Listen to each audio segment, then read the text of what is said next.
Hi, my name is Pat, and this is my channel, Book Chat with Pat, and I'm glad that you're here. Today I'm going to be doing a book review of a wonderful new novel, Starlight and Moonshine, by Booktube's own Joseph O'Malley from the channel Too Tight Lautrec. This is Joseph O'Malley's first novel, although he has also published a wonderful collection of short stories entitled Great Escapes from Detroit.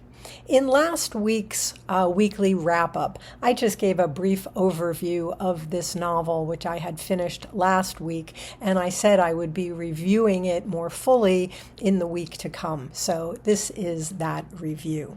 This novel is about a family in Detroit, Michigan in 1980, during the year following the death of Hannah Fallon, wife, mother, and sister-in-law. Hannah, we are told on the first pages of the novel, has died in a drunk driving car accident during a late winter's snowfall. Hannah is the drunk driver.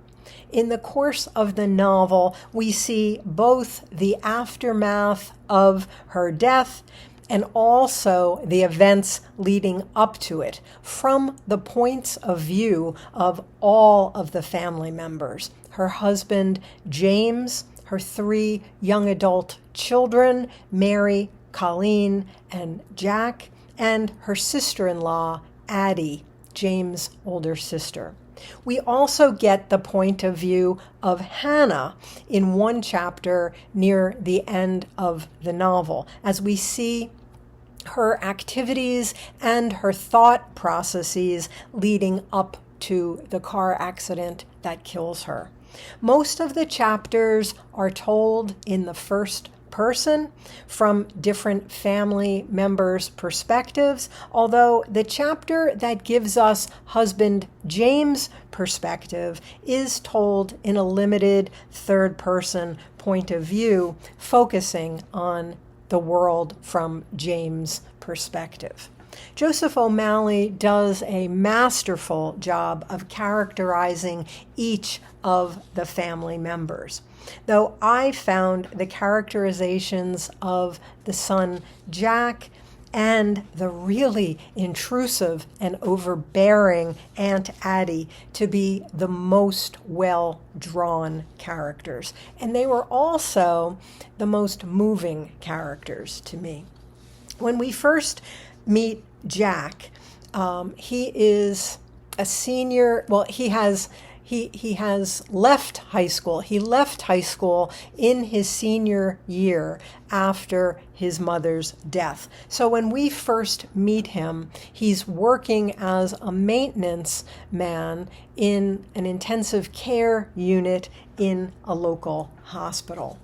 Mostly he's in the surgical intensive care unit. He fulfills all of his work responsibilities very earnestly, and he takes this job most seriously. But clearly his family members want him to finish school and find a job better suited to his intellect and his potential.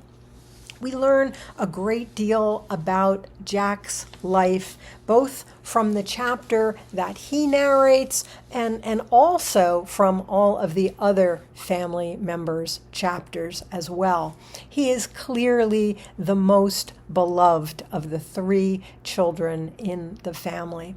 He's smart and funny and kind, and he's struggling mightily to find himself, even as the world as he has known it crumbles around him. Aunt Addie is also an incredibly well-drawn character who inserts herself into the lives of everyone in the Fallon family, even though no one particularly wants her there. She is James' older sister, and she has always resented Hannah and thought that she was not good enough for her James. In fact, she refers to him as my James throughout the novel. Addie herself never marries, and she inserts herself quite literally into her brother's family, both before and after Hannah's death. Her large, imposing physical presence is overwhelming as she literally intrudes upon many family gatherings and many of their family meals together. And she is almost always depicted as eating gluttonously. But she also has something to say about just about everyone, all the time. Her only mode of communicating with this family that doesn't particularly want to have her around is to force her unsolicited opinions and judgments on everyone else, all the time. Everything about her is overwhelming and overbearing. And yet, even she evoked in me a feeling of genuine sympathy in one scene in particular. When Addie isn't working at her job, managing a medical office, or interfering with her brother's family, she busies herself with an unusual hobby of making miniatures, miniature scenes, sort of dioramas of buildings, sometimes famous buildings, or scenes, and showing them in contests and tournaments. While the idea of this sort of gigantic woman making these tiny miniature scenes seems a little incongruous and even a little absurd, O'Malley depicts her with great pathos. We see Addie at her big show where she's hoping to, come home with a trophy, waiting for the judges to come to evaluate her interior scene. And she anxiously looks around the room, wondering why James and his family haven't arrived yet for what is going to be her big day. Her repetition of my family is almost heartbreaking as we realize that although she does nothing to make people want to be with her or to be present for her, she is, in fact, achingly alone in this world. Although she's a horrible, hideous, overbearing character, this scene makes us feel her loneliness, her absolute aloneness in this world in a very moving way.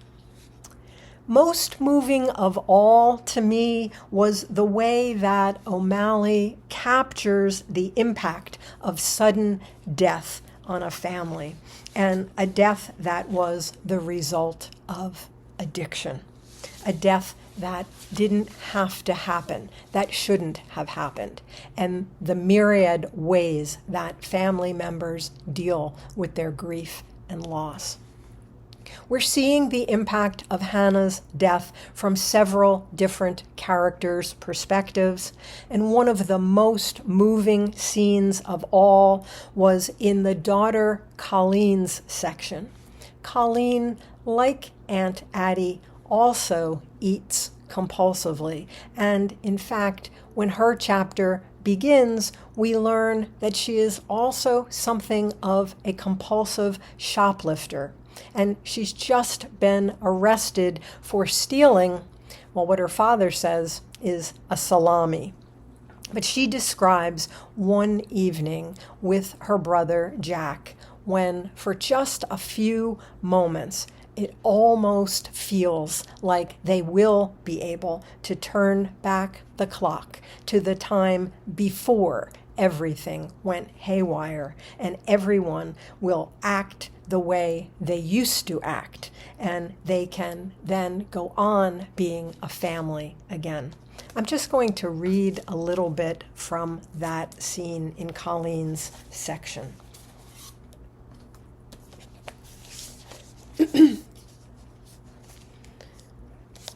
Colleen is getting her brother Jack to, help her arrange some music, arrange a song to be performed.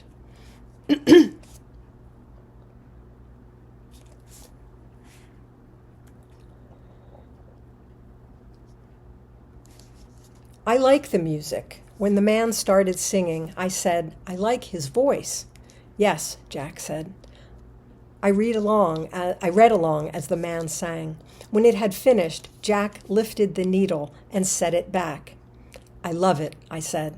I thought you might. How? How did you know?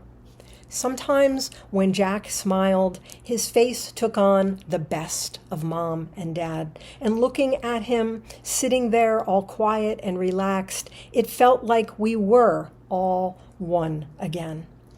I know you, he said, and for a second this embarrassed me, because I know he knew the good in me and the bad in me, too. Do you think other people will like it? I asked. Other people who? You like it, I like it, other people don't matter. You know how to make a song your own. Hang on. He ran out of the room and in a few minutes came back with Ma's guitar. He set the record spinning again, placed the needle and propped the record sleeve with the lyrics on his knee to read along while the song played. When it had finished, he turned off the stereo, shifted his gaze between the lyrics and the floor, then began to pick and strum experimentally on the guitar. I hadn't seen him play since Ma died. As he picked out a tune to match the song on the stereo, it felt like we were all coming back to life, that there was a possibility we could become normal again. Even though it was only Ma's guitar that was still here and not Ma herself, it was something we could make a new life with. With her guitar in his hands, Jack transformed back into his old self, happy, fun, interested. If we could do this more often, him arranging a tune with me singing along, everything would be okay. Dad would see that we could be a family again, all together with each other. And this was the best way to keep Ma alive in our hearts. After a few minutes of fiddling around on the guitar, he said, "It's so sad," with a laugh, and then set the guitar aside. It shouldn't be too hard to make your own arrangement. And then, as suddenly and completely as he'd come alive, he deflated again. He rubbed both hands over his face and said, "I better get to bed." "You'll help me with the arrangement?" He shook his head. "Best you do it. I'll listen, though," he said sadly, and then forced a little smile. "It'll be good." He turned to go. I almost stopped him, but didn't. I wanted to thank him. I wanted to hug him, but it felt too hokey. And anyway, I figured he knew what was what. It's a poignant depiction of the two siblings momentarily recapturing some part of their mother and some part of the time before everything was loss and loneliness and dealing with her absence. To me, it was an achingly real depiction of grief.